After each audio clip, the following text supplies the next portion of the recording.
Okay, here we are back again in a New York murder. This is tutorial number 6 on city maps. So what we're going to do is we're going to show you how to add some extra details to a city map that wouldn't necessarily be for a building or for a point of view. Now, this is just sort of showing you some of the assets I uploaded before. I got a couple of them from Wikipedia, most of them from Wikipedia, and one from Pixabay that was open for public use. So, but I also, now you can see that I've uploaded these very blocky graphic files, but they're only 24 by 24. These will appear as tiny little icons on the screen to denote locations that share a particular type. That's the one thing that you can do with locations, is you can specify one or more types that it belongs to. So I have added in here one type for food, one for legal, one for public building, and for schools. So let's go add those location types into our world, and then we'll start categorizing some of the previous buildings that we had added to our New York murder. So we'll go to world building here.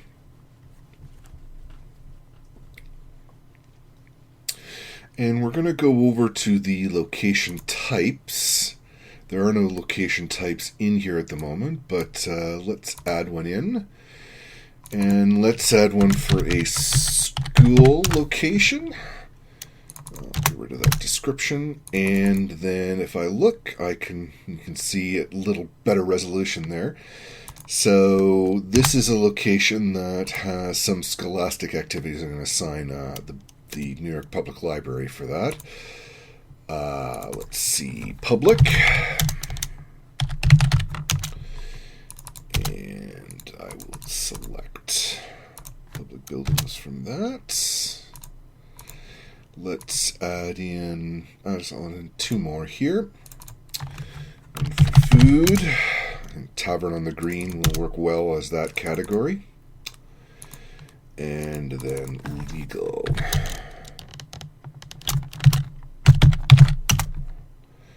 Courthouse, I think, will work well for that.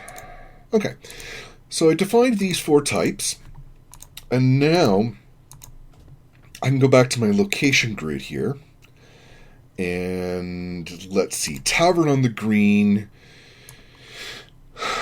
Now, actually, let's do it in the wizard just for a second. So now you can see in here, when I add a new location, I can add different location types automatically to this new location. I can have multiples of all different types down here. I'm going to get rid of them though. I'm going to do it manually through locations we've already created. So I don't want to do anything with the Alexander Hamilton statue. Tavern on the Green though. So I'm going to add a location type. And under types, it just defaults to what the first type is, but I'm going to change it to food. Here you can get a lovely meal there. And then New York City Hall, I'm going to add one for, it is a public building, and I think also some law takes place there as well. So let's add that in as well. Tweed Courthouse, again, let's add 2 new here. This is a public building, but it's also a legal building. And then for the New York Public Library, again, it's a school and a public building, very much so. Okay. And Empire State Building, I mean, there's some of which is public, but we'll just leave it at that for now. So you can see that you can assign one or many types to these buildings, and it will help you players within your games to be able to categorize to find all of the legal buildings or all of the public buildings or where are all the bars in town or hotels. I mean, this is something where you can add extra details to help your players, your audience to be able to navigate through your city. And you can define and create whatever types you like. Okay, so now the other thing that involves with cities is that you can have specific neighborhoods. Now, for this, we're going to add some neighborhoods to our Manhattan island.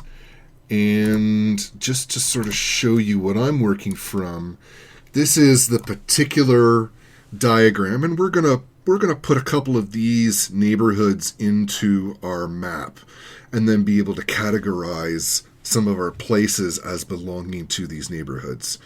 Now, I think we've got Midtown South, and the Civic Center is also where our City Hall is, so we'll definitely have to add those two in. And then Central Park can also be its own neighborhood. It's also a map. Now, if I'm getting any of this wrong, know that I'm going from this map. New York people, please don't pick a fight. Okay. So let's add in a new neighborhood. We're going to do this on our Manhattan Island. And we'll add one for Central Park. That'll be easy to find. And I don't have an image for that right now, but that's... Oh, and then also over here, you can select what the overlay color looks like. Well, let's see if we can match sort of our green. It's not bad. It's probably a little bit lighter than that, but that's fine. Let's... So that's Central Park. Okay, and then let's add in our two other neighborhoods. So Midtown South.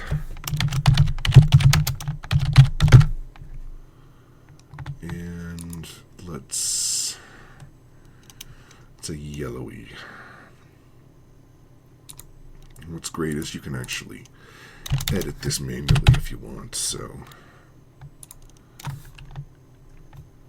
okay, that's fine. We'll do that as Midtown South and Civic Center.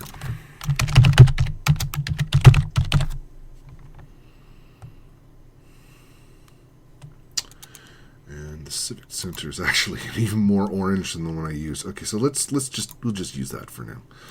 Okay, so I've got 3 neighborhoods now. Let's actually place this on the map. Now, one of the things, whenever you are placing regions on a map, you're always going to be double-clicking. We actually did some double-clicking when we were doing the centralized, the child map, but I'm going to go through in a little more detail here with this because we're going to do it point by point. So I usually like to start up in the top left corner, so there, and then there, down to here, and you can see it's starting to fill in here, and then Columbus Circle. I don't know, is Columbus Circle part of Central Park? Leave it in comments and let me know. Okay, so I've now identified the Central Park neighborhood for our Manhattan Island. Okay, and then let's go down to Midtown South.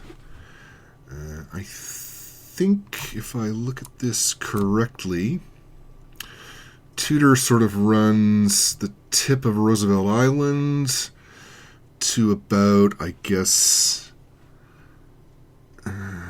coming right in here. So that's the dividing line, I think, between Midtown and Midtown South. So let's see. And it's about midway in Central Park. I know the New York people are probably losing their minds. So let's go from about here there, because it's got our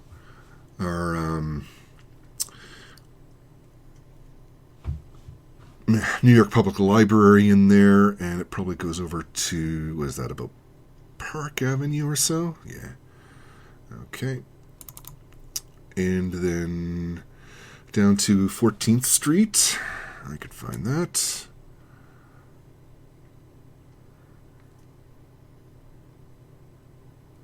Oh, wait a minute. Okay. Actually, now I can see here.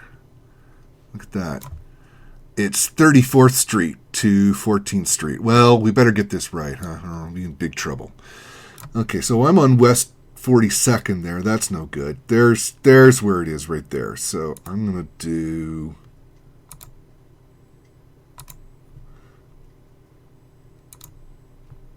Let's... down to 14th Street. Well, there's 14th Street, so... And then about right there. And I'm going to move these dots. Maybe I'm not. Okay. Let's move these guys down to about right there for 34th Street. So let's make it about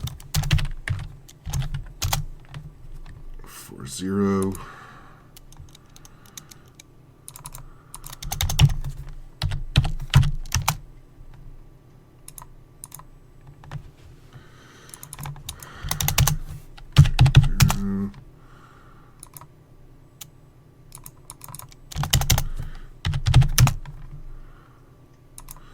I have no idea why it's doing this right now.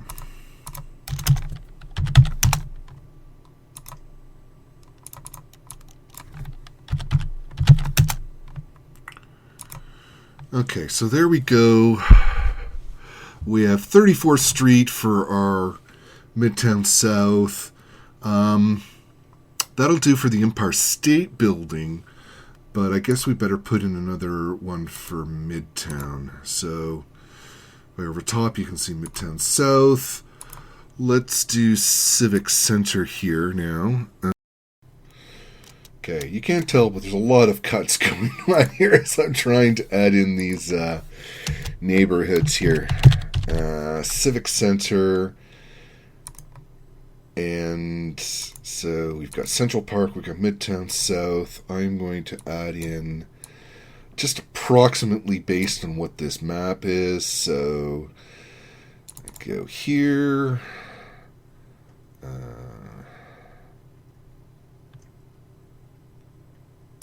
To here.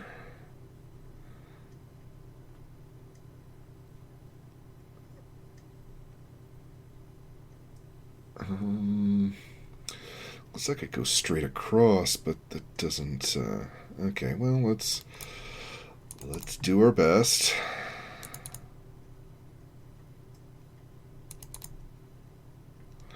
But you see how you can make these interesting shapes here just by double-clicking and just further refining your region. Now, okay, this just does the job for the sites that we've already created. So Midtown South, Central Park, Civic Center. So now if I go back to my location grid here, when I click on the Alexander Hamilton statue, I can go over to the neighborhoods and I can apply it to Central Park. Belvedere Castle is a part of Central Park. Tavern on the Green, Central Park. City Hall, Civic Center, same with the courthouse, and then New York Public Library as Midtown South. And now when I go through and browse the game, little error there, but it's okay. Now when I go through and browse the game, I'll be able to see these neighborhoods and see which locations belong to those neighborhoods as part of the information for each of these cities.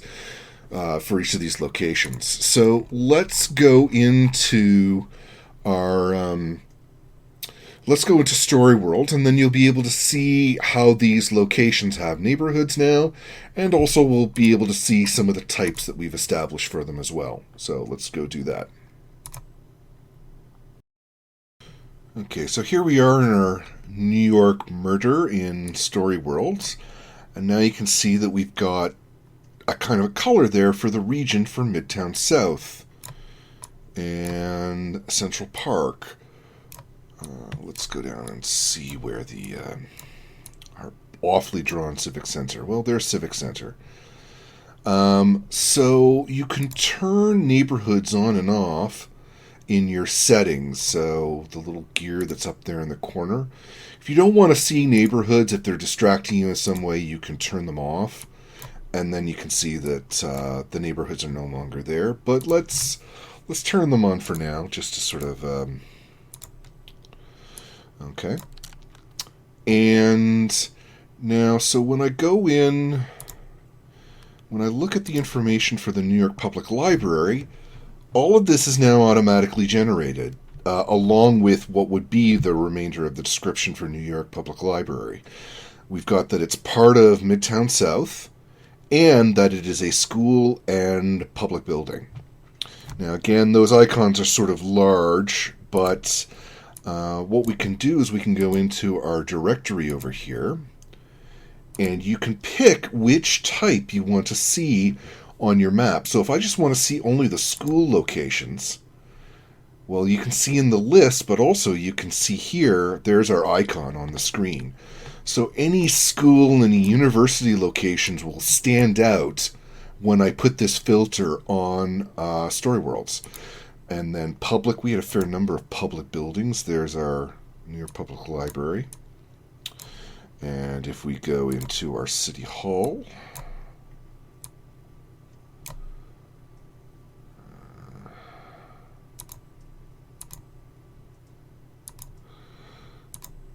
there's our New York City Hall, Tweed Courthouse.